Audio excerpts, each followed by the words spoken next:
ہے آپ کے پاس 82,000 روپے کی مالیت ہے. آج کل 52.5 تولہ چاندی کی قیمت 82,000 کے قریب ہے. 82,000 کی مالیت آپ کے پاس ہے. پیسہ بھی شمار کرو، تجارت کا سامان بھی، ضرورت سے زائد سامان بھی، سونا چاندی، یہ سب شمار کرو. اگر آپ کے پاس قیمت 82,500 ہے تو آپ صاحب نصاب ہیں قربانی کے لیے، تو آپ 10,000 کی قربانی کریں. ایک خاتون ہے، اس کے پاس 2 تولہ سونا ہے. اب 2 تولہ کی قیمت ہے 2,20,000. 2,20,000 2 تولہ کی، لیکن اس کے پاس 1 روپیہ بھی نہیں. بیچارے کے کان میں زیور ہیں، سونا تو ہے 2 تولہ لیکن روپیہ بھی نہیں. اس پر قربانی نہیں، اس خاتون پر قربانی.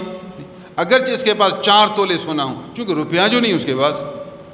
اگر اس خاتون کے پاس 20,000 روپے ہیں، 2 تولہ ہے اور 20,000 روپے ہیں، تو اس پر قربانی ہے. کیونکہ یہ 20,000 کم از کم 18,000 سے شروع ہوگا. 82 کا خمس 5واں حصہ، 82,000 کے 5ویں حصہ سے اگر کم پیسہ ہے تو شمار نہیں. 82,000 کو تقسیم کرو 5 سے، شاید 18,000 کے قریب ہے، تو 18,000 سے اگر کم ہیں پیسے تو آپ کو معاف ہے قربانی. اگر 18,000 سے بڑھ گئے پیسے تو پھر آپ کا وہ سونا اسی پیسے کے حکم میں آئے گا، چاندی کے حکم میں آ جائے گا.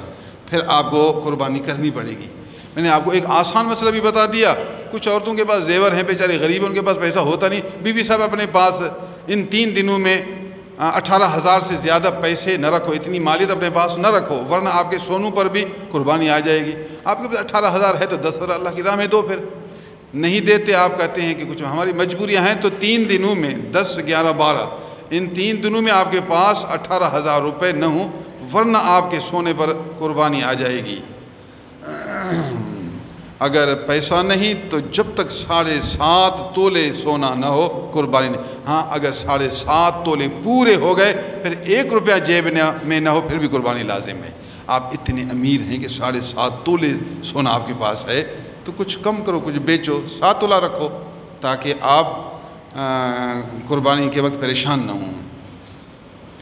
مزید جو مسئلہ ہو آپ علماء سے پوچھیں. بڑے اچھے علماء جو تجربہ کار ہیں، شریعت کے حقائق سے واقف ہیں، مسائل پوچھیں گے، انشاءاللہ پریشانی نہیں ہوگی. پوچھو، اگر پریشانی نہ ہو نا پھر دکھ کرو، پھر صحیح میں تو پریشان ہوں، یہ تو کیسے ہوگا، ہم سے نہیں ہو سکے گا. پھر بار بار پوچھو، پوری حقیقت بتاؤ، آپ کے لیے سہولت کے راستے نکلیں گے.